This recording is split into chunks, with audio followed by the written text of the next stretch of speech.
O pastor falou sobre as atividades, são várias atividades envolvidas. Explica um pouco para a gente, pastor, que atividades são essas que as ações da operação acontecem, fazem? Aham.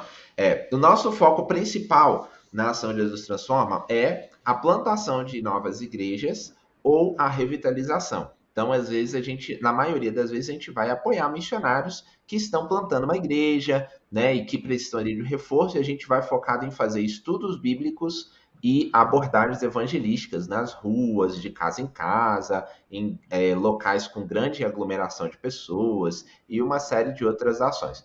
Mas com o passar do tempo, como eu falei, as ações elas foram mudando e a gente também teve algumas alterações e diante de algumas necessidades, como foi a abertura da rodovia Transamazônica, algumas necessidades surgiram e aí tiveram ações Jesus Transforma específicas, né? Por exemplo, nós tivemos eventos esportivos aqui no Brasil, eventos mundiais, como as Olimpíadas, a Copa do Mundo, a Copa das Confederações. Então, nós fizemos ações Jesus Transforma, né, durante esses jogos e nos locais de jogo, tanto das Olimpíadas quanto da Copa do Mundo, Copa das Confederações, todos esses Jogos Olímpicos, né, todos esses jogos esportivos, a gente fez a ação ali de apresentação do Evangelho para as pessoas que vinham ao entorno do local do estádio, preparamos folhetos específicos, né, materiais bem personalizados, talvez se você está aí com a gente, lembra de um folheto que a gente fez que era um cartão amarelo,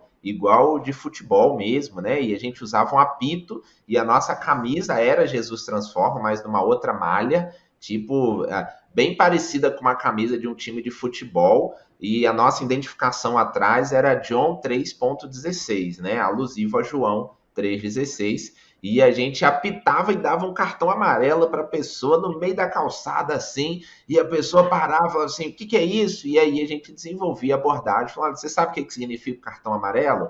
Então, ele é uma advertência no futebol. Então, antes de você ser expulso, você leva um amarelo. E hoje eu queria te dar uma advertência. E aí a gente então apresentava a mensagem do evangelho, né, para ele ali, e várias outras técnicas, a ventarola que a gente fez e vários outros recursos que a gente usou ao longo desse tempo durante eventos esportivos, durante situações de calamidade, de desastres, por exemplo, a Me gente recordo bem das atividades nos SOS, né? Isso, pois é. Então a gente teve a ação Jesus Transforma em Brumadinho, em Mariana, né, quando teve o rompimento das barragens. Em outras cidades, eu especificamente estive em Brumadinho, não tive em Mariana, mas estive em Brumadinho e depois estive numa cidade chamada Raposos, em Minas Gerais, que também foi assim, foi a última ação que a gente fez antes da pandemia, né?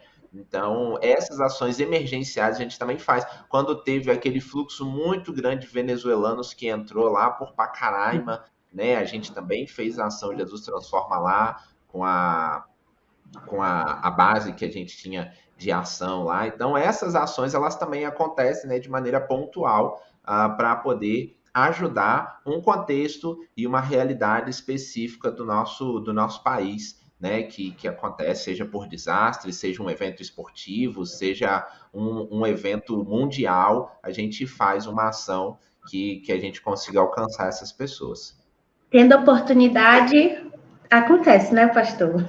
É isso aí. Tendo oportunidade, ela acontece. E às vezes as oportunidades são igual os eventos esportivos, às vezes a oportunidade são, infelizmente, algumas tragédias naturais que acontecem, né? Minas, às vezes, tem muita chuva, né? E aí tem muita queda de barreira, tem muita lama, e a gente precisa ajudar lá os nossos irmãos.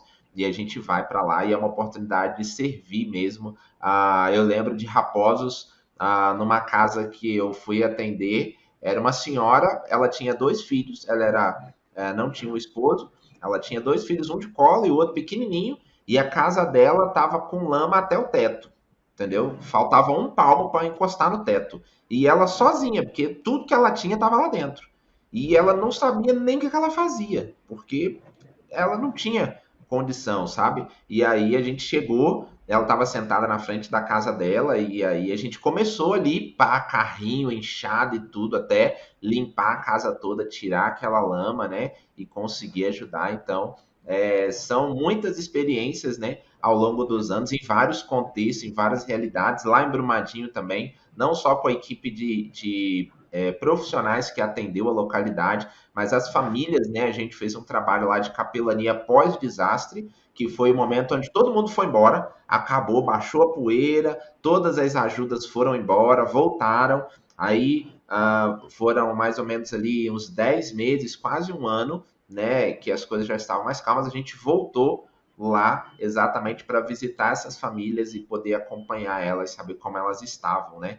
Então, e é a oportunidade da gente aprender. Porque, por exemplo, né, eu não sabia como fazer isso. E a gente tem uma pessoa na nossa equipe, pastor Marcelo Santos, ele é capelão militar do Corpo de Bombeiro. Então, ele foi lá dar um treinamento para a gente, né, de como que a gente faz uma capelania pós-desastre, como que o bombeiro faz, né, diante de uma situação dessa. E ele, sendo um capelão militar, ele sabe exatamente como lidar com isso, como fazer. Então, ele nos treinou e foi um tempo muito precioso, realmente, cada uma dessas ações. Cada uma realidade diferente, entendeu?